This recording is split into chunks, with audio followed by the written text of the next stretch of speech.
ಮೊನ್ನೆ ಅಹಮದಾಬಾದ್ನ ವಲ್ಲಭಾಯ್ ಪಟೇಲ್ ವಿಮಾನ ನಿಲ್ದಾಣದಿಂದ ಇಂಗ್ಲೆಂಡಿಗೆ ಹೊರಟಂತಹ ಏರ್ ಇಂಡಿಯಾ ವಿಮಾನ ಟೇಕ್ ಆಫ್ ಆದ ಕೆಲವೇ ಸೆಕೆಂಡ್ಗಳಲ್ಲಿ 1-2 ನಿಮಿಷಗಳಲ್ಲೇ ಇರಬೇಕು.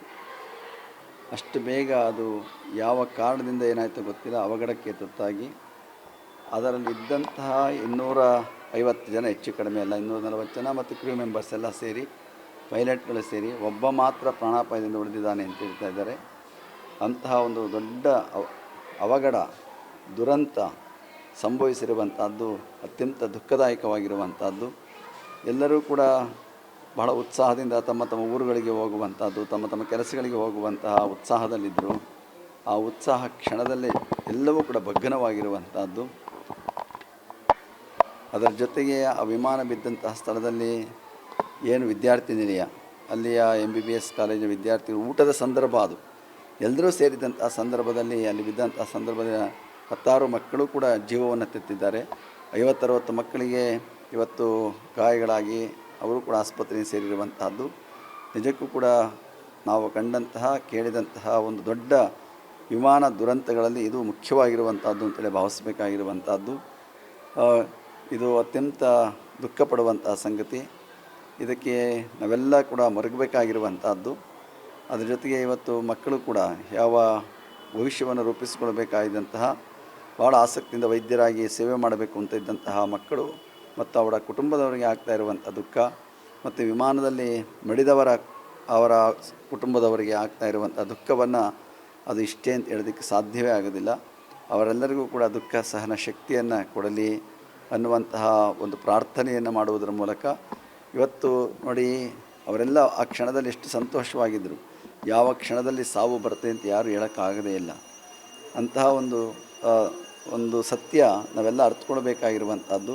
ಈ ಜೀವನ ಯಾವಾಗ ಏನು ಅನ್ನೋದೇ ಹೇಳೋದಕ್ಕೆ ಬರೋದೇ ಇಲ್ಲ, ನಶ್ವರವಾಗಿರುವಂಥದ್ದು. ಅಂತಹದ್ರಲ್ಲಿಗೆ ಇಂತಹ ಜೀವನವನ್ನು ನಾವು ಉತ್ತಮವಾಗಿ ಸಾರ್ಥಕಪಡಿಸಿಕೊಳ್ಳುವಂತಹ ಪ್ರಯತ್ನವನ್ನು ನಿರಂತರವಾಗಿ ಮಾಡಬೇಕು.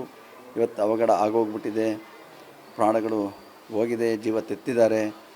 ಇದಕ್ಕೆ ಸಂಸ್ಥೆಯವರು ಪರಿಹಾರವನ್ನು ಕೊಟ್ಟಿದ್ದಾರೆ, ಪರಿಹಾರ ಕೊಟ್ಟರು ಜೀವ ಬರೋದಿಲ್ಲ. ಜೊತೆಗೆ ವಿಮಾ ಸಂಸ್ಥೆಯವರೇನು ಕೊಡ್ತಾ ಇದ್ದಾರೆ, ಎಲ್ಲವೂ ಆಗ್ತಾಯಿದೆ. ಆದರೆ ಇದಕ್ಕೆ ನಿರ್ದಿಷ್ಟ ಕಾರಣ ಏನು ಅಂತ ಇನ್ನೂ ಗೊತ್ತಾಗಿಲ್ಲ. ಈ ಕಾರಣ ಗೊತ್ತಾದರೆ ಮುಂದಿನ ದಿವಸಗಳಲ್ಲಿ ಇನ್ನು ವಿಮಾನ ಪ್ರಯಾಣ ಸುಖ, ಅದು ಯಾವುದೇ ರೀತಿಯಂತಹ ಒಂದು ಅವಘಡಗಳಿಗೆ ಕಾರಣ ಆಗೋದಿಲ್ಲ ಅನ್ನುವಂತಹ ಭರವಸೆ ಬರಬೇಕಾಗಿರುವಂಥದ್ದು ಕೂಡ ಜನಗಳಿಗೆ. ಏಕೆಂದರೆ ಇಂಥವಾದಾಗ ಭರವಸೆ ಕಳ್ಕೊಂಡ್ಬಿಡ್ತಾರೆ ಜನಗಳು ಕೂಡ, ಪ್ರಯಾಣ ಮಾಡೋದಕ್ಕೆ ಇಷ್ಟಪಡೋದಿಲ್ಲ.